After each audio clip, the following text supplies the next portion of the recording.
Firstly, good afternoon, everyone, and a very, very warm welcome to this webinar hosted by hBits. My name is Samir Bhandari, and I'm the co-founder and CFO of hBits. hBits, as you all know, is a fractional platform. We've been in existence for the past 4 years. And recently, very exciting news, SEBI has recently given us approval to raise an alternative investment fund for 500 crores. And I guess this webinar today is to educate you around the AIF, to help you know the process around investing, and to introduce you to people who are actually going to be running it. So that's really the purpose. A lot to do with education of what we plan to achieve in this AIF, and to introduce you to our CIO. So together with me, is Mayank Jain. Mayank is our Chief Investment Officer. He's been with hBits for the past close to a year or so, and he's probably got extensive experience in warehousing and commercial real estate. For the past 17 years, he's worked with different organizations. He's worked with Indospace, he's worked with Everstone, and most recently, he was with Logos before he joined hBits. Just talking a bit about the fund before I pass it on to Mayank. This is a first of its kind fund in India in a way.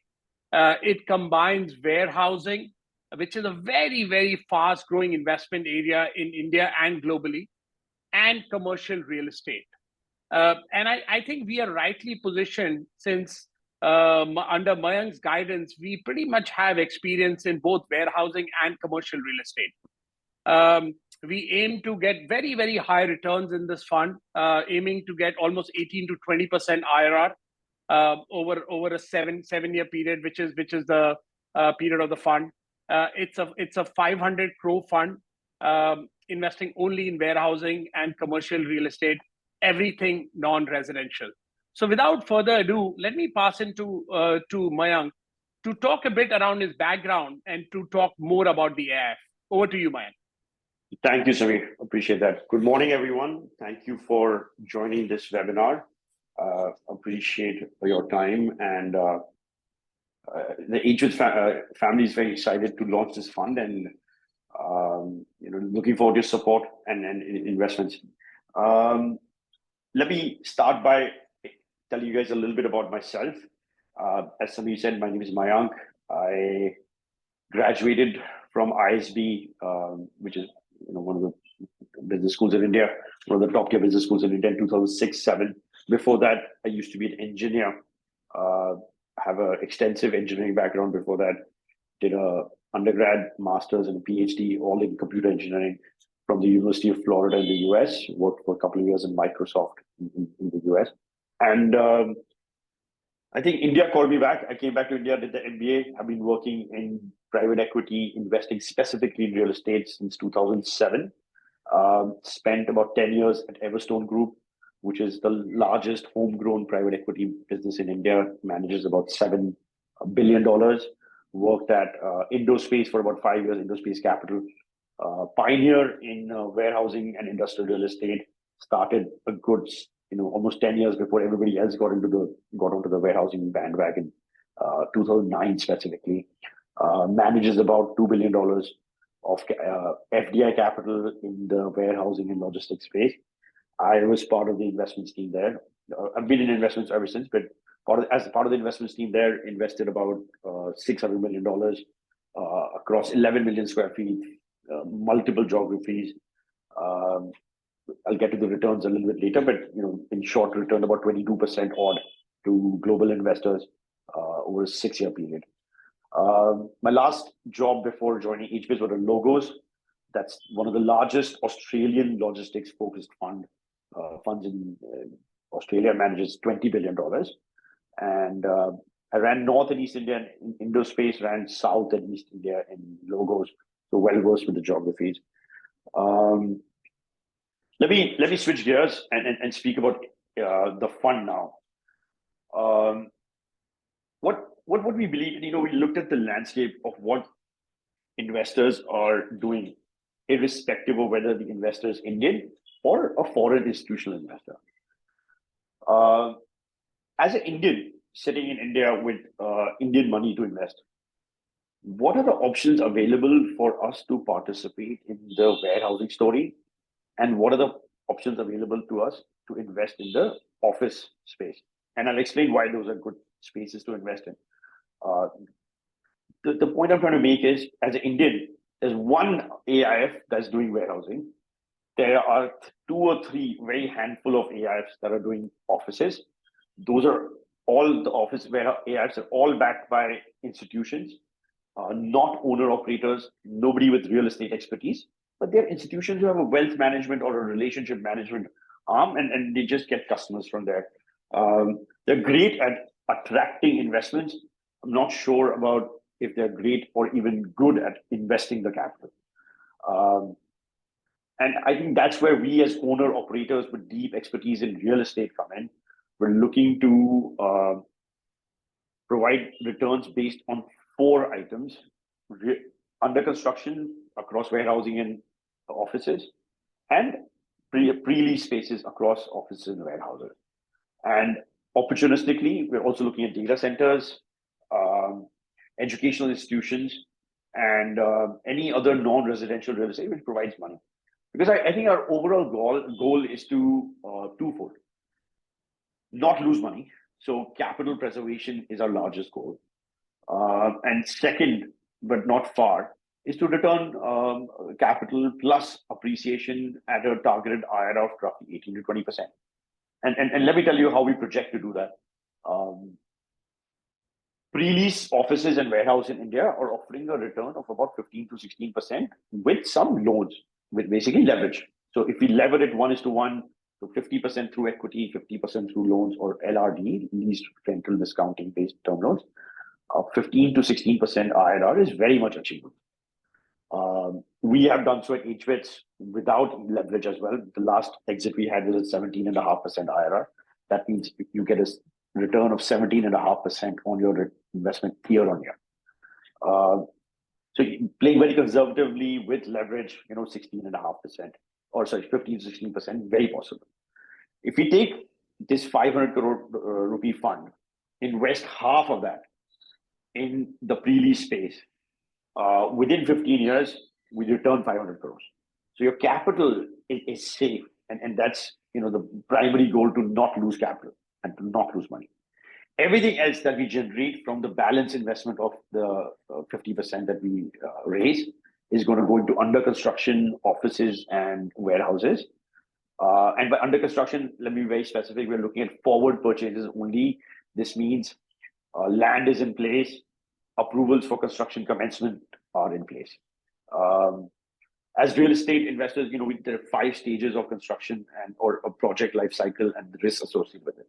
1, title and legal, which is a land stage.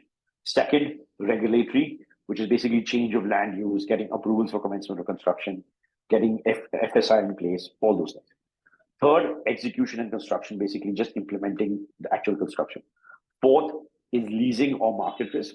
Basically, once you build it, you should be able to lease it. And last is the counterparty performance risk.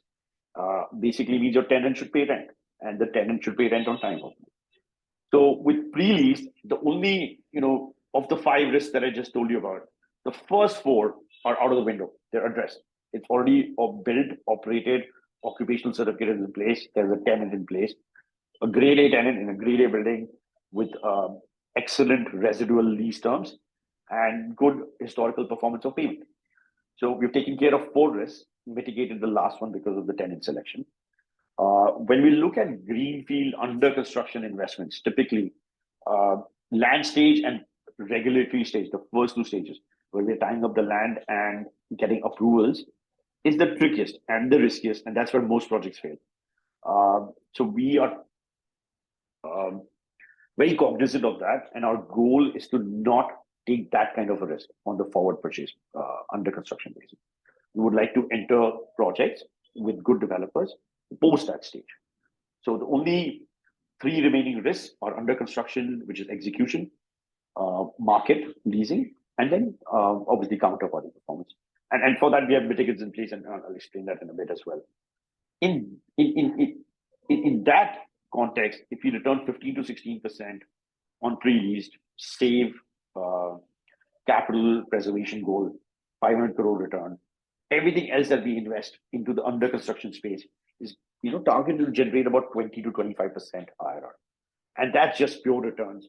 And that's where we end up with a 20% IRR on average. With that, I think we'll switch to the presentation, please, Dhaval, if you can. And we'll quickly take you through our presentation we've put together. And we'll definitely reserve some time at the end for Q&A.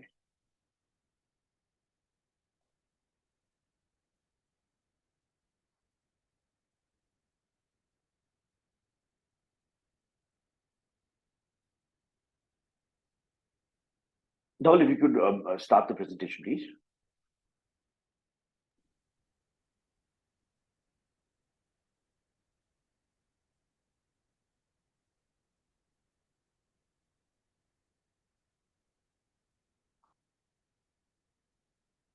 I've shared the presentation. Can it be seen?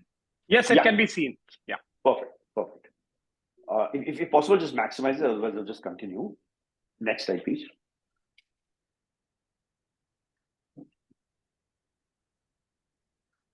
So let's quickly jump to slide number 3, which speaks of why should we look at India, right?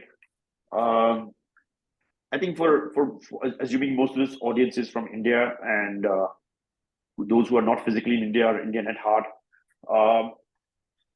and are well aware of what's going on in India at the moment.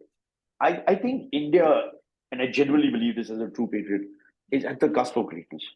Our GDP just became the 5th largest GDP in the world. We are the largest or highest, fastest growing largest economy in the world. 6-7% growth year on year. We're almost $3.7 trillion of GDP. We're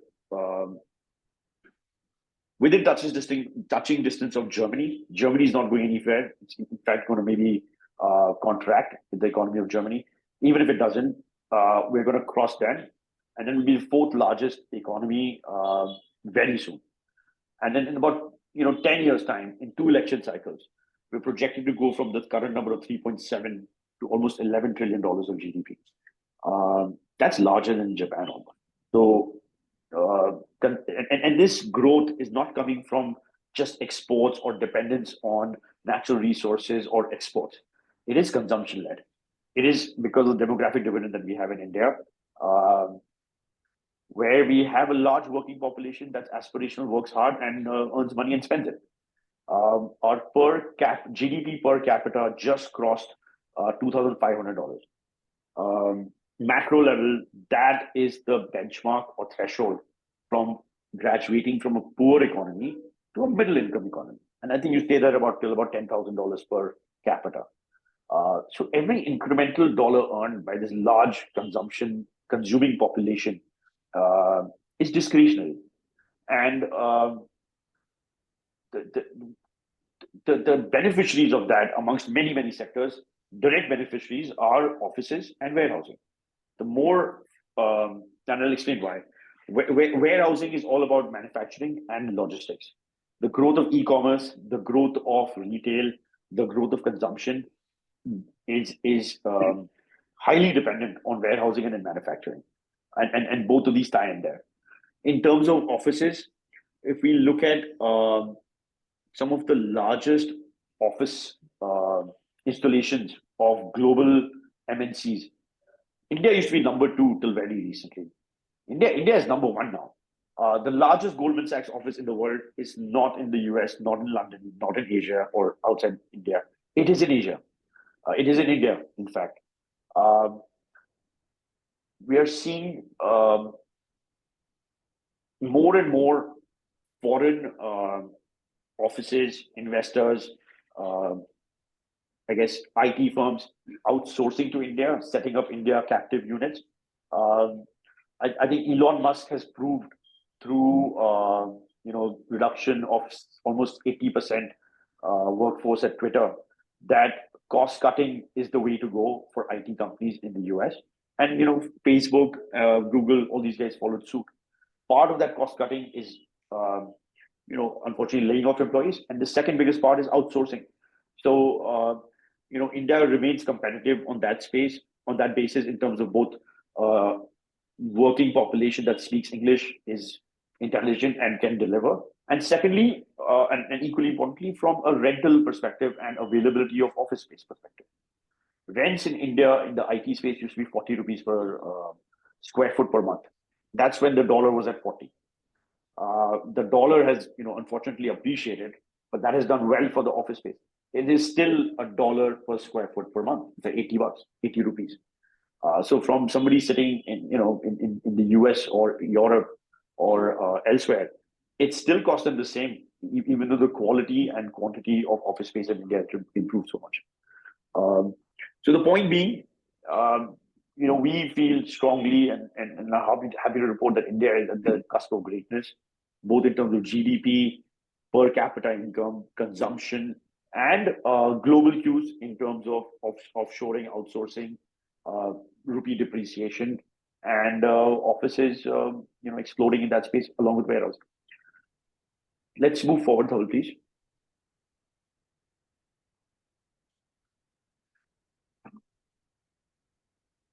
So I guess this slide speaks a little bit about what is it that we're looking to do and what is the split of existing space in India. We are a real estate focused category 2 AIF, semi-registered. We got our license a couple of months or a month and a half back. We're launching today. Our target size is 500 crore. We'll invest in everything but residential. We believe residential is not a yield play, it's more of a capital appreciation play. While we love capital appreciation, we also love yields and stable assets. The reason I say that is, I'm not trying to knock down residential, but residential returns, on a yield basis, so total rent minus property tax minus society outgoings, is 2% per year, at best 3%, right? For offices, that same number is hovering around 8.5%, 9% right now. For warehousing, that same number is hovering around 8% right now. So why should somebody invest in real estate apart from their primary residential home, which I think people would like to buy? They must buy. It's like emotional as well as a financial decision, but that's a different topic. The second item that you invest in real estate should not be residential. It should be commercial. Unfortunately, in India, you don't have access to commercial real estate plays at a ticket size of sub 10, 15 crore. It's available to foreign investors. All the investors in my Indo-Space fund made 22%. Why is that not available to Indians? It's almost unfair that Indian investors sitting in India don't have access to the growth story that foreign investors sitting in Singapore, US, UK, Middle East are enjoying. That's the play here. Next slide, please. Sorry, I'll just explain. The investments that are happening in India so far. Almost 45% are office, 25%. This is private equity investments in real estate, which is mostly foreign investment, very little domestic. And what we're seeing is 12% is in residential. The smart money is 88% into commercial, and I think that's a big cue. Next, please.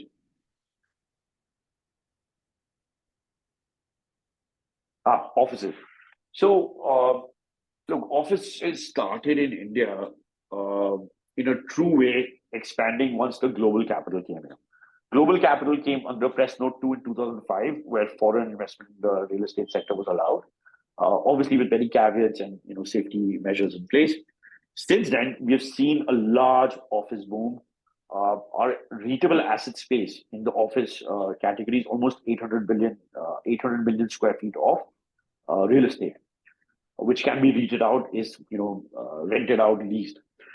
The large three cities that we want to focus on in the office space are Bombay, Bangalore, and Pune. With Chennai and NCR on the periphery, and maybe Hyderabad. The first three that we chose, we have a strong conviction, especially Bangalore, Pune, based on the outsourcing and IT businesses. Those are large markets with a lot of growth, very low vacancies, stable rents, extremely sticky tenants, and just dearth of grade A office space. Bombay is slightly different. Bombay is a combination of financial services, non-IT businesses, and I think that's a diversification play. We do a little bit of Bombay and a little bit of Pune and Bangalore. Our goal is to also diversify across geographies, right? In addition to diversifying across life stages of such development life cycle, pre-leased versus under construction, across sub-asset classes, warehousing versus office, and then geographies, right? So for offices, 40 million square feet of absorption year on year. That's a large number. It's grown 21% since 2021. Next one, please. And vacancy levels are at all-time low. Warehousing, this is something, pretty much grew up investing in warehousing since 2000, mid 2010s at Indospace Capital. Indospace was the pioneer in warehousing in India, largest by market share, almost 90% market share till very recently. This is the industry which is basically moving from go downs to warehouses, or industrial galas to industrial parks. What retail malls did to high street in the mid 2000s, warehousing and industrial real estate are doing to go downs now.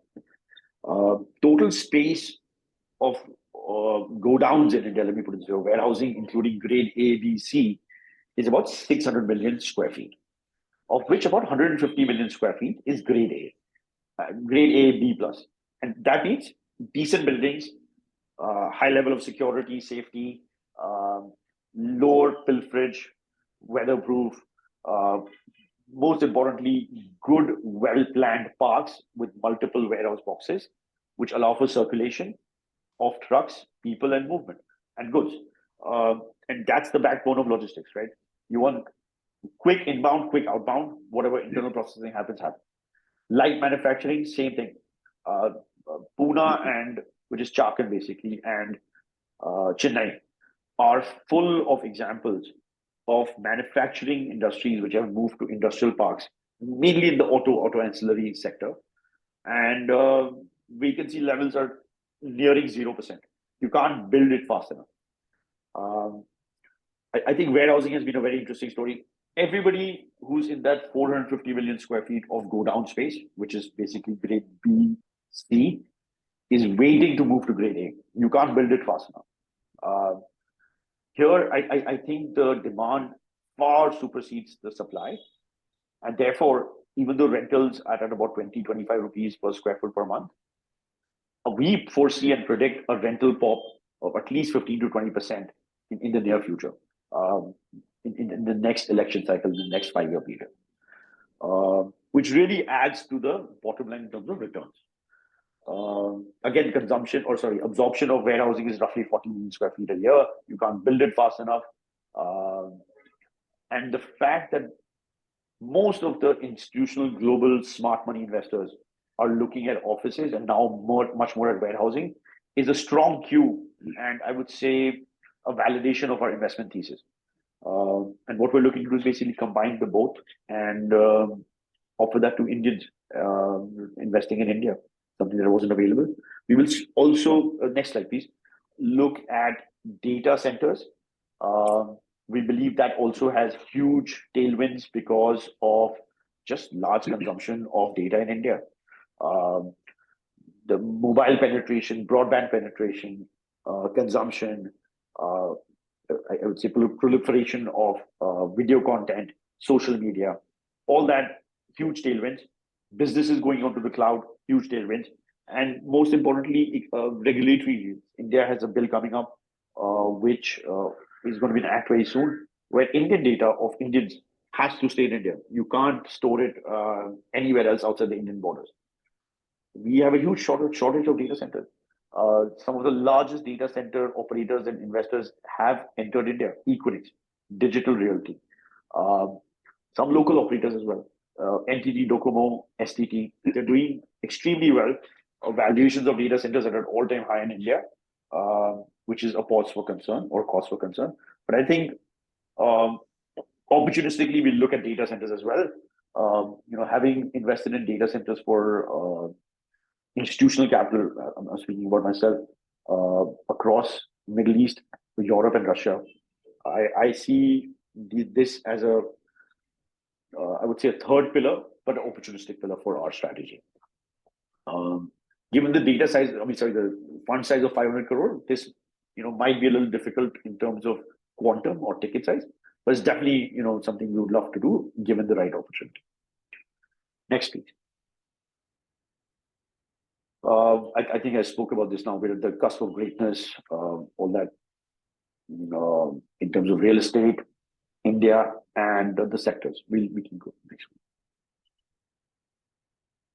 Yeah, same thing. What I was saying in Indian cities, in terms of rent per square foot per month or year, however you look at it in dollar terms, cheapest. Exactly the cheapest, globally speaking, to compare to global destinations. With smart working population, hardworking, educated, English speaking, why would you not come to India? And this is exactly why the growth of offices and ITS space in India, BPOs, KPOs, they're not going anywhere, they're only growing. Next, please.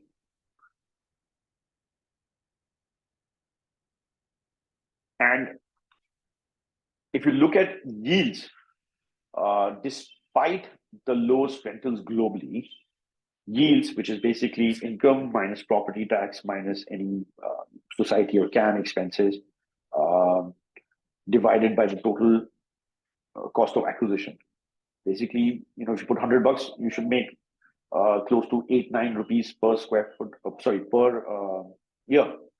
This yield of 9% is probably the highest, or it is the highest in the world. So I guess we're fortunate to be able to invest in offices at these yields. And that has a lot to do with the interest rate regime in India. Interest rates in India at FDs are hovering around 7.5% at the moment, right? They were what, 4-5%, 5% less than a year back. And hence the yields are superb. I think the monetary policy has been excellent. Next, please. We spoke about this earlier. The amount of capital coming to India, and not just during this frenzy of risk-free capital available because of FDI rates. Even if you step back in the last 10 years, almost $50 billion of FDI has come into India across sectors, right? Large amount of that, almost 50% has been real estate, and real estate has been a beneficiary of that, including some of the patient smart capital from all corners of the world, whether it's Singapore, Middle East, Dubai, Abu Dhabi, the US, in Europe, which again, kind of bodes well for our thesis. Next one, please. So now that we've spoken a little bit about India, a lot about real estate, why offices and whatnot, let's talk a little bit about the fund. It's a category 2 SEBI-registered AIF. Total fund size targeted is 500 crore. I'll get into the mechanics a little bit. It's a 7-year fund. How should I say this? Have 3 classes of investors, depending on how much investors contribute. Minimum is 1 crore. That's a SEBI mandated minimum. We have a certain set of fees for those group of investors. Obviously, we want people to invest more. 5 crore between 1 and 5 is a different number, and then so between 5 and 10 is a different number, and above 10 is a completely different number. So there is basically economic incentive to invest a larger amount in terms of fees per year. I think this is data we can read at a later stage, but these are the must-knows of the fund, and we can cover these in the Q&A as well. Next slide, please. Yeah, this is the expected return presentation. Like I said, 50% of allocation of this AIF will be in the pre-lease space, 50% in under construction. Pre-leased will average about 15% with the range of 13 to 17. Under construction will be, I would say, at least 5 to 7% higher, if not 10% higher. Otherwise, the risk-adjusted return profile is not worth it. Why should you invest in under construction unless it generates at least 5% additional IRR for you, right? Why take that risk? And if we get our bets right, the right side of this, the right box on this slide, which is the pre-leased, which is pretty much risk-free because it's all real estate-backed assets. It's impossible to lose money in this. Your return will be measured. We target to return all the invested capital back to you within 5 years. And then whatever we generate from the left side of this, the left box of this slide, which is under construction activity, it's pure gravy, pure profit, and slightly riskier on the risk profile, but much more rewarding on the return profile. And hence, we're targeting an average gross IRR of roughly 20%. Next, please. Already spoke about this a little bit, under construction, late stage, post legal and regulatory risk being addressed. The model is a very simple, not simple actually, but very established model. I've done this many times at some of my earlier investments. You basically get into forward transaction with a good developer with a great track record of execution, because that's what matters here, the construction execution and leasing execution. You acquire the land by putting in about 20-25% of the total investment from the developer. So you become owner of the land. You're not at his mercy. Then you switch roles and do a development management contract with the developer, where he becomes your contractor, essentially. You become the developer, he becomes your contractor at pre-agreed rates on a per square foot basis of construction, pre-agreed milestones in terms of construction activity. Very, very strong monitoring, and including third-party monitoring with some of the largest IPCs in the world, like JLL, CBRE. This is their project management, is their bread and butter, and leasing activity. If the developer is able to lease at a good rate, and you have, I would say, veto rights on all leasing activities as owner of the asset, you convert the under construction per square foot payout model to the developer to a yield-based, capitalization rate-based model. So he's incentivized to A, deliver, and B, lease at a good market rate to good tenants, because that's where he makes his money. And this is an established model in the institutional investment space. We look to do that with our AIF as well. Pre-leased is, as most of you know, you've been investors in hBits, and it's an established model. Next, please. So, this is all well and good in terms of paper and, what I'm trying to kind of elaborate, right? But how do we actually go about doing this? And I think the trick to investing, one of the tricks is to source and originate. It's a law of averages. Larger the funnel, the better the deal quality and IRR that we can generate for our investors. hBits is at about 45 people right now. We were at 15 less than a year ago. The investment team has grown from 3 when I joined in October of last year to 8 people right now. 3 of them have come from global international property consultants who are extremely well networked in both warehousing and office space across real estate, across India. We try to or endeavor to source transactions worth about 2,500 crore per month. I think in the recent past, that number is inching towards 4,000 crore. And then we put these deals through extremely rigorous analysis process, both in terms of financial analysis, as well as subjective analysis, governance, regulatory. We hire the top consultants across their space, best of the best. So I'll give you an example. The last deal we did in the fractional ownership platform was a 220 crore transaction. Shardul Amarchand Mangaldas did the legal due diligence. PwC,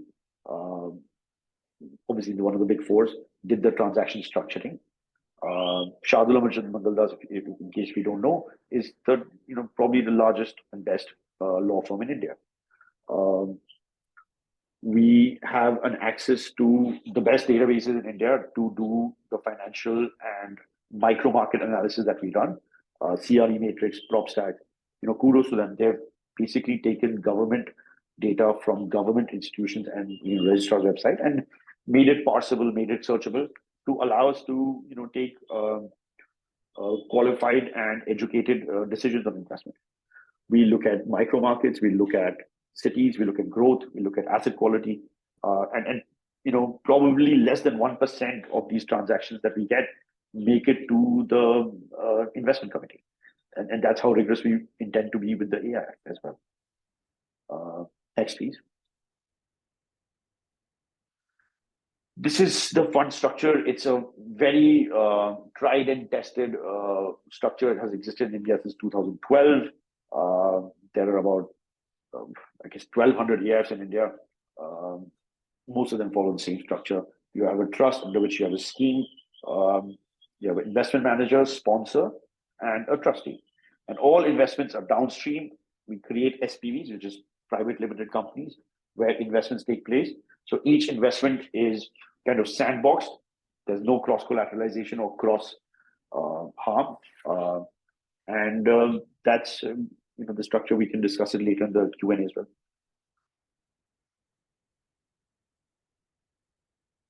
Next, please. This is an example or one of the two examples where we would like to showcase where we returned capital to investors in real life, at hBits itself. This is an office asset in the eastern suburbs of Bombay. Exited in less than 2 years because we did a great return. We generated about 17.5% IRR for our investors. We had underwritten at 16.2. So, 124 bips alpha or extra generation of IRR based on estimates. I think one of the first and probably the best exit in the fractional ownership space in India. Next, please.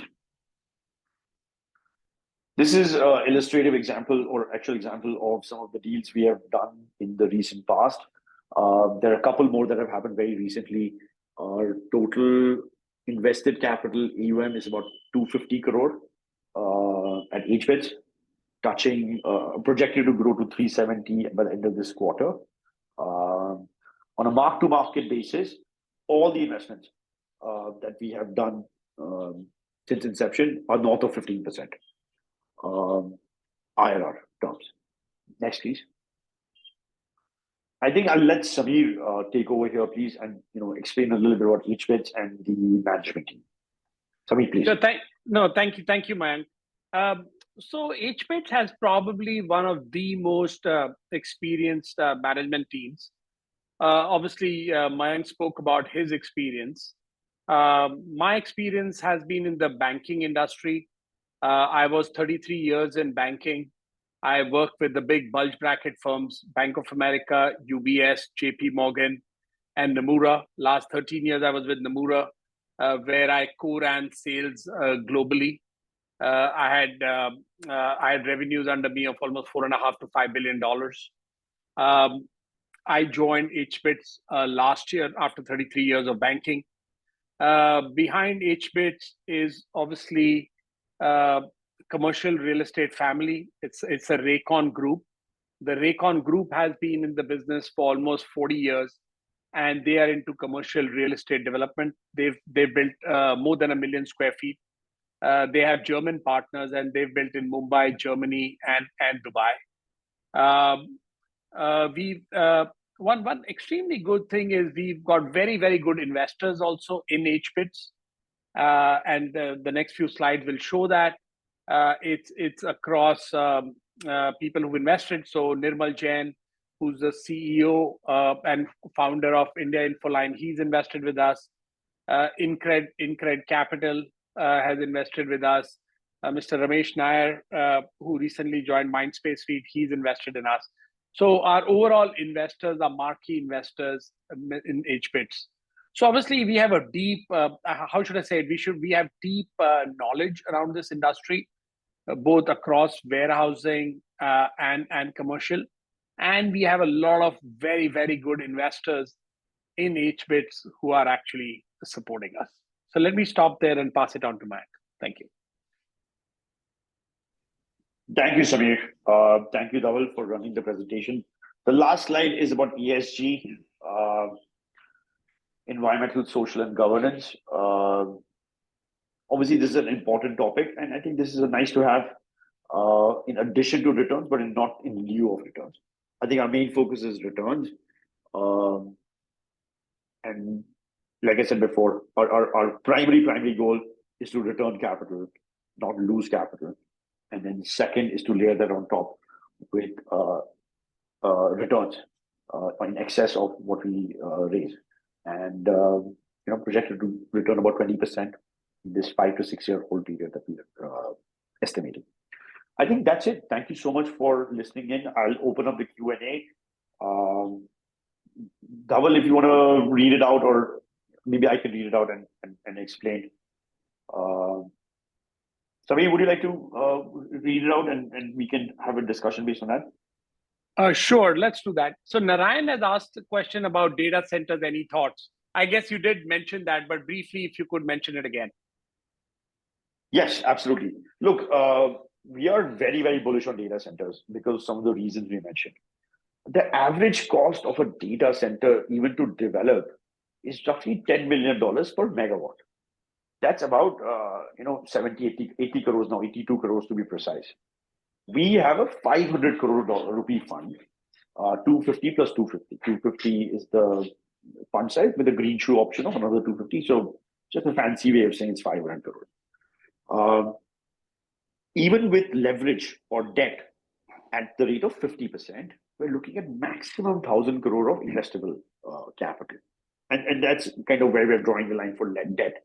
We don't want to be leveraged more than that. And we only want to take loans where there's a tenant in place with cash flows, visibility, and all that good stuff. We don't want to take any undue risk. That makes data centers expensive from a ticket size perspective. That's the cost to build, like I said. Average ticket data center size is like 2-3 megawatt minimum. So that's like a 200-300 crore investment. I think that's outside our purview. What's within our purview? If you look at data centers, the total cost, if we take 85%, 80 to 85% is towards MEP. What's MEP? Mechanical, engineering, and plumbing. Because what is data centers basically? It's land, shell and core, basically a warehouse structure, and then a bunch of fancy equipment to make it cold for heat dissipation and to make sure the servers and all the computing infrastructure does not heat up. And that's where 80 to 85% of the cost go. So if we just do the first two parts, right, land and shell and core, which is nothing but a good quality warehouse, right? It's exactly like a warehouse. And do the landlord type investment or ownership type investment in that space. Let the operator come in, the Equinixes, Digital Realties, entities of the world, do the capex on MEP. And then they have large relationships with all the global occupiers, Microsoft, Google, Amazon, financial services. They can do that and run it. I think that's our goal. And honestly, we don't know if deals in that space are, we know there are not that many deals in that space, but it will be our endeavor to strike at least one such deal. Please. Thank you, Mayank. The next question, I guess, is there a percentage distribution of capital between under construction, pre-lease, and other categories? Which I guess you had mentioned 50-50, right? Yeah, it's a great question. And where is the 50-50 coming from? What we did is we're projecting roughly 15% plus, right? But let's take 15% of IRR on pre-leased. In 5 years, that doubles, right? Law of 72. So if we do 50% over 5 years, we return your capital and everything else is great. That's the goal. So 50% under construction, 50% pre-leased, and that's what's driving it. Thank you, Mayank. Is this, Praful is asking a question, is this a gross or net IRR? I guess we're looking at gross IRR. Yeah, this is gross. In terms of net, basically, we have a fee structure starting at 1.5% of AUM per year. Very small setup and OPEX. We run a very tight and setup. We're conservative as investors. We're conservative as operators. And then there's carry or performance fee where we only make money if you make money above a hurdle of 10%. And our performance fee is at 15%. Taxes are in your hands. These are all pass-through structures. There'll be absolutely close to zero or negligible tax at the downstream investment levels because it'll be all paid out in either performance fee or not performance fee, what am I saying? LRD or term loan repayment plus interest, or as distribution to investors as debenture coupon repayments, which are both tax efficient and no payment for taxes. At the AIF, it's a pass through. So whatever your slide is, that's what happens. Thank you, Mike. In fact, just to add, effectively, if your gross IRR is around 20, the net just before taxes could be closer to 16.75, 17, and then you'll pay long-term capital gains tax, which also will have indexation. So it's a very, very tax-efficient structure which we've created. There was one voice was feeble. I hope you could. I hope you could hear it. So there's a question from Madhusudan. How are we getting pre-lease 13 to 17%? Yeah, fair question. Good question. I love mathematics. I love investments. I love explaining it, doing it. See, the yield on pre-leased offices are hovering around 8.5% right now. See, warehousing are a tad lower, roughly 8%. Let's go with the office example. 8.5%. These leases have a built-in escalation of roughly 5% every year or 15% every 3 years, which is very close to 5 on an IRR basis. So 8.5 plus 5%, you're already sitting at 13.5%, right? Without doing anything. If you take a LRD loan at even 10%, a term loan, at a 50% leverage, that takes you from 13.5 to almost 17%. And that's kind of where we are. Thank you. And this is not rocket science. There's no gaming in this. It's just good asset selection, and that's it. Thank you. Thank you, Mayank. Question from Ruthvi. Fund size is 500 plus 250. No, Ruthvi, the total fund size is 500. It's 250 plus 250. And the average investment size, as per SEBI, it cannot be more than 25% of the fund in each property. So we probably will make 7 to 8 investments in this 500 crore fund. Is that correct, Mayank? Yeah, absolutely. Max equity exposure of roughly 100 crore per investment, but we want to do it a little bit lower. And there'll be leverage. So ticket size for investments, including loans or leverage, is 200 crore. Yeah, absolutely. Absolutely. Question from RR. What is the minimum and maximum investment ticket size? The minimum size RR is 1 crore as per SEBI. There is no maximum. We have investors presently who are looking at 50 crore investments also with us. So we are definitely talking to them. There's no real maximum ticket size. Obviously, larger the ticket size, the economics definitely become better, and we can actually discuss that. Praful, how does 5% hBits commitment compares to the industry standard? Praful, in fact, it varies. It varies from 5% to 15%. I've rarely seen someone going more than 15%. So presently, hBits is an asset-light model. We are an asset manager. And in the fractional space, in fact, we don't even invest our capital because that's the model, that's the asset-light model. So presently, we are starting with 5%, obviously as per SEBI regulations. Over time, as we raise more capital, we'll definitely increase it because we do believe in our thesis. We do believe that the management team we have, the thesis we have, definitely will give fantastic returns over time. But right now, it's presently 15%. I guess another question, this is Mayank for you. Hyderabad is learning from the mistakes Bangalore made. Infrastructure connectivity is comparatively more advanced in Hyderabad. with your fund's vision over the next 5 to 7 years, do you expect Hyderabad to emerge as a new tech capital? That's a great question. Thank you for that. Look, this is an interesting question, and it's a difficult question. If you notice, I didn't mention Hyderabad in too much detail, both for warehousing and offices.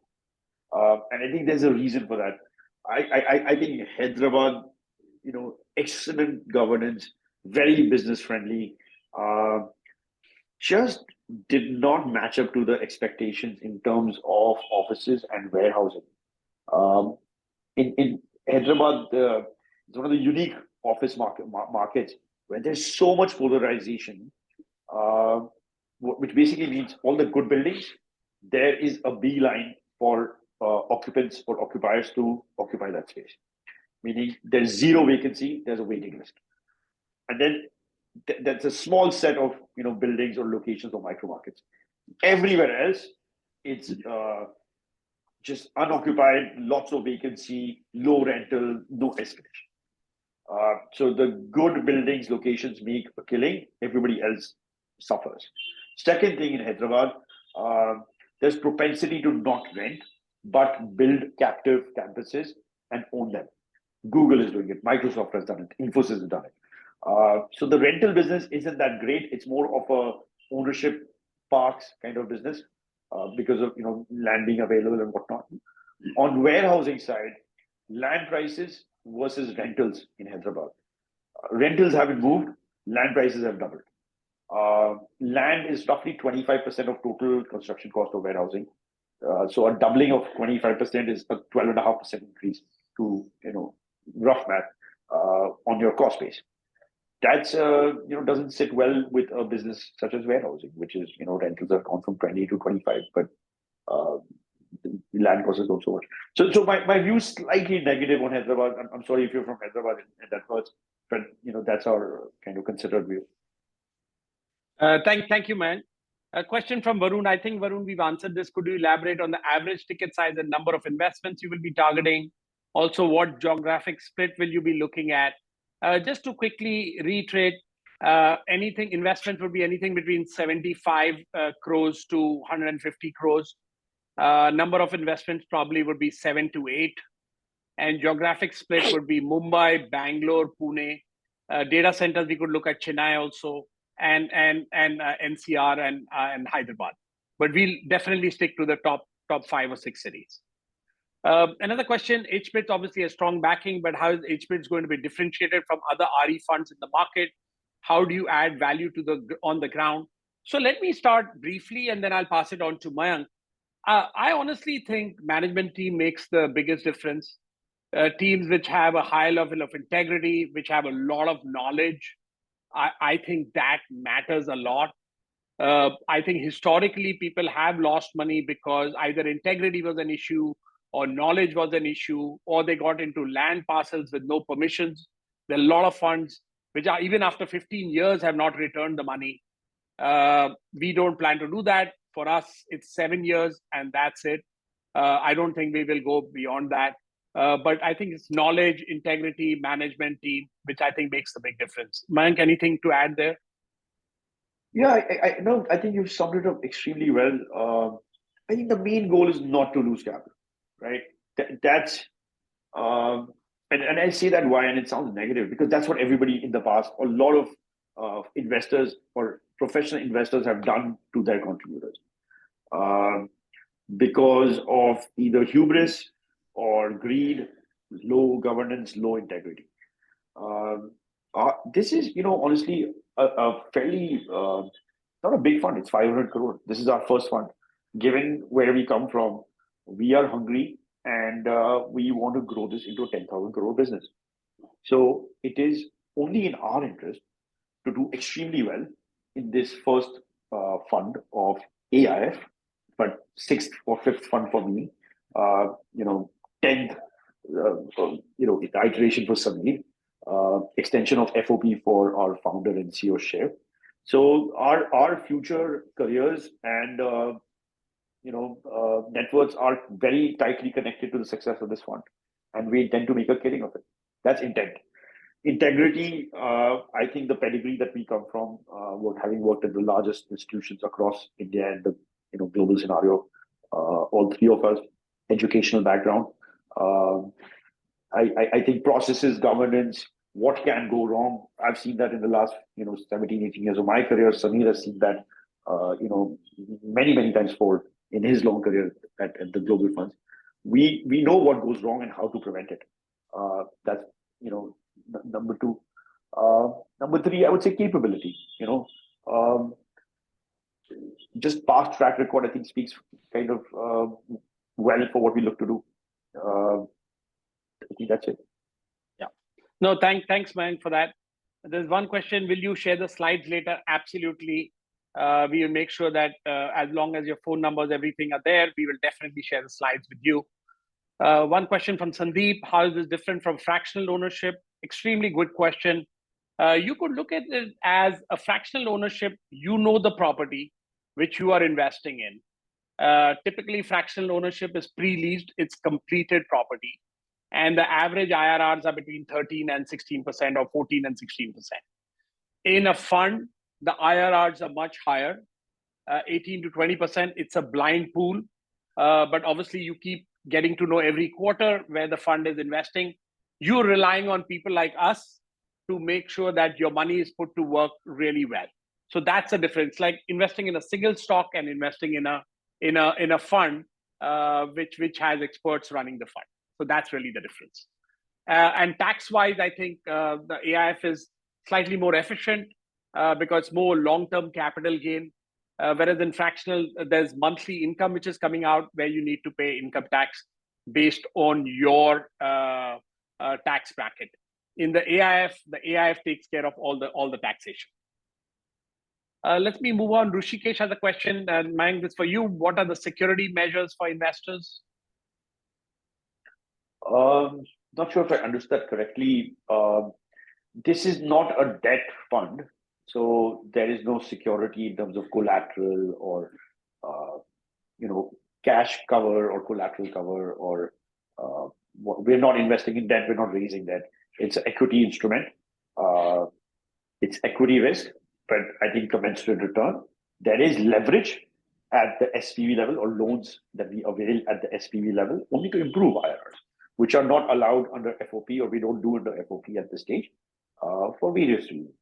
And I think little amount of leverage is healthy and improves returns. And I think we need to stay very close to that. I don't know if that answers the question of that.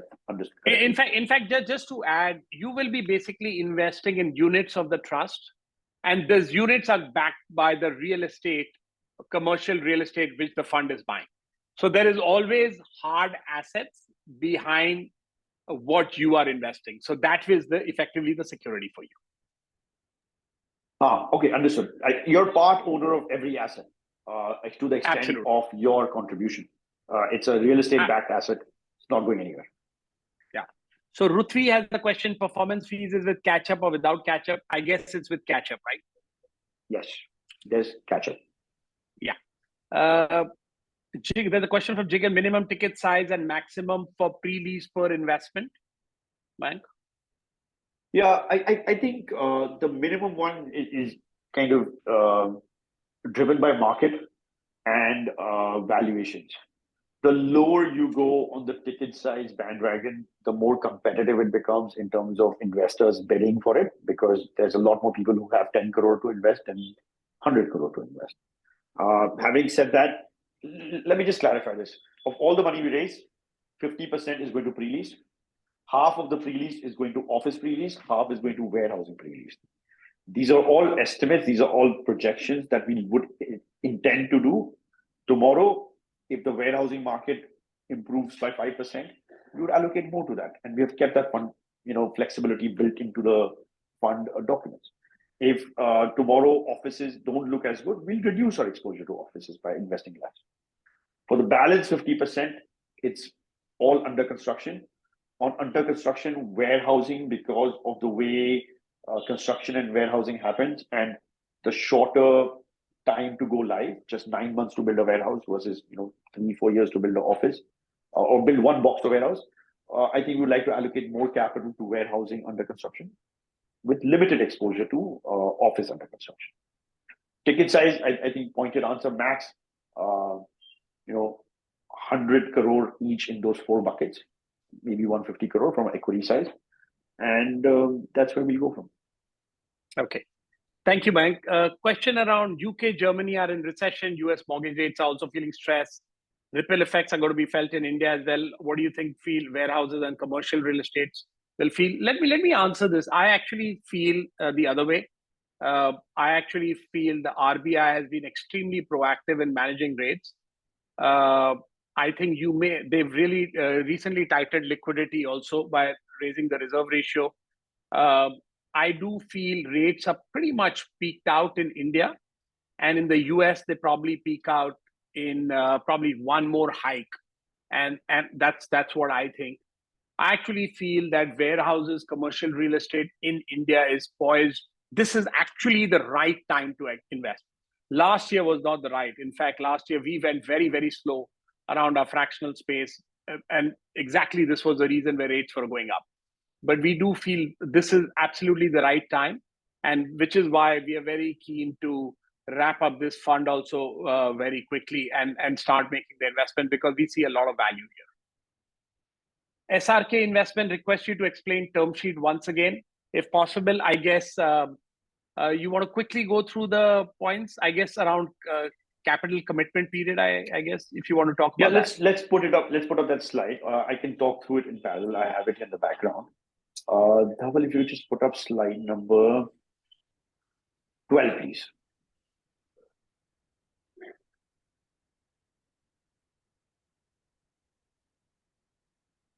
Yeah, thank you.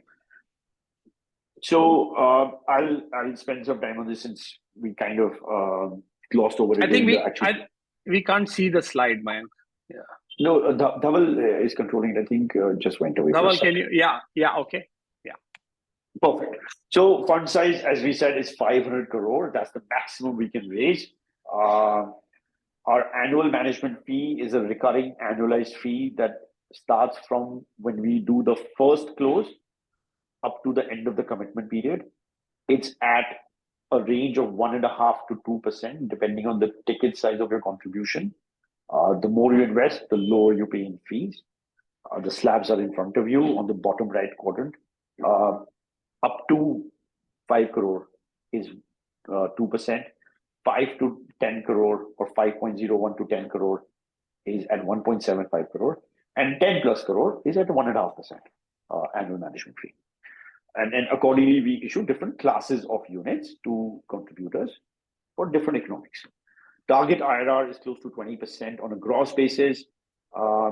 Commitment period, this is the period during which, okay, let me explain this. Not all, so let's assume you have contributed 10 crore to this fund. Not all 10 crore is due on first day of investment. We will send you drawdown requests or notices. Please, plan for investing this 10 crore over a period of roughly 18 months, which is a year and a half, in maybe 4 or 5 installments. We'll give you enough notice and enough guidance and visibility on when to have this capital available, and we'll work with you on that.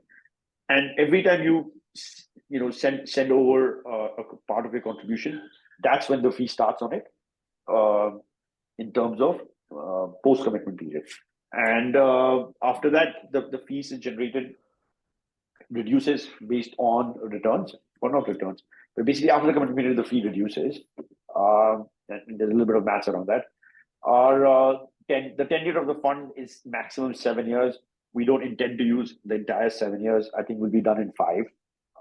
That's our goal. Sponsor commitment, which is our commitment as hBits, is 5 crore, which is depending on the total fund size, which is 500 crore, 1%. Property hold period is 3 to 6. 3, why? Because we want to be in the long-term capital gains bracket, which for equity is unlisted equity is 2 years.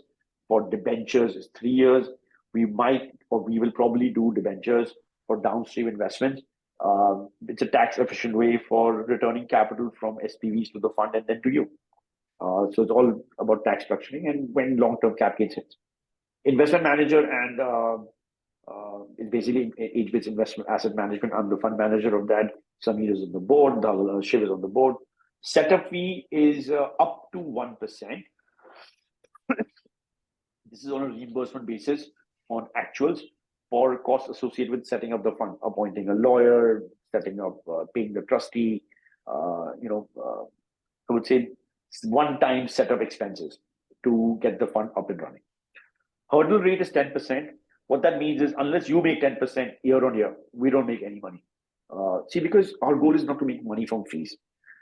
Even at 500 crore, at let's say 1.5%, that's a 7.5 crore per year revenue to the fund for running it, paying the team, all operating expenses to an extent, travel, deal sourcing, origination, and it's going to be probably a break-even business from that perspective.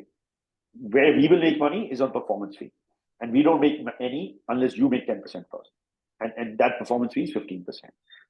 Idea is to tie up our incentives and be in the same boat.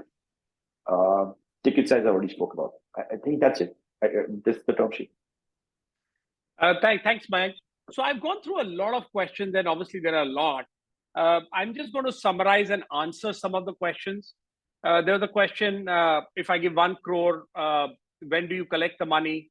We collect 25% now, and the rest would be collected over 18 months. So that's one. One question is, what are the legalities? This is a SEBI registered fund. So it's all kosher. It's regulated by SEBI. We have all the documents in place. So as and when you are keen, Disha, happy to send you all the details. Then there are, I guess, liquidity. Typically, this is a closed-ended fund around 7 years. So obviously liquidity is limited. But if someone really wants to get out, we'll definitely help this person find another investor. Yes, it's going to be mainly real estate, commercial real estate, as we mentioned. Pune, we think, is a great market, and definitely Pune, we'll be looking at that actively. I think that's really it. If I have missed out any questions, I mean, feel free to email us if there are any issues. Happy to address them.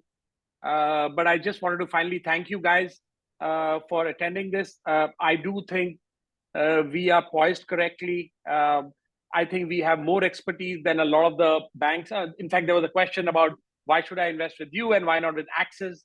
Well, Axis is a bank. It's very, very different from ours. Banks do lending really well. I'm not sure how much good real estate investments they do. But yeah, so I think we are quite the experts. Happy to answer any questions. We will share the presentations with you guys, and looking forward to you guys coming and investing with us in the AIF. Thank you so much. Thank you, Mayank, and thank you everyone for attending this. Thank you. Cheers. Thank you, everyone. Thank you. Bye.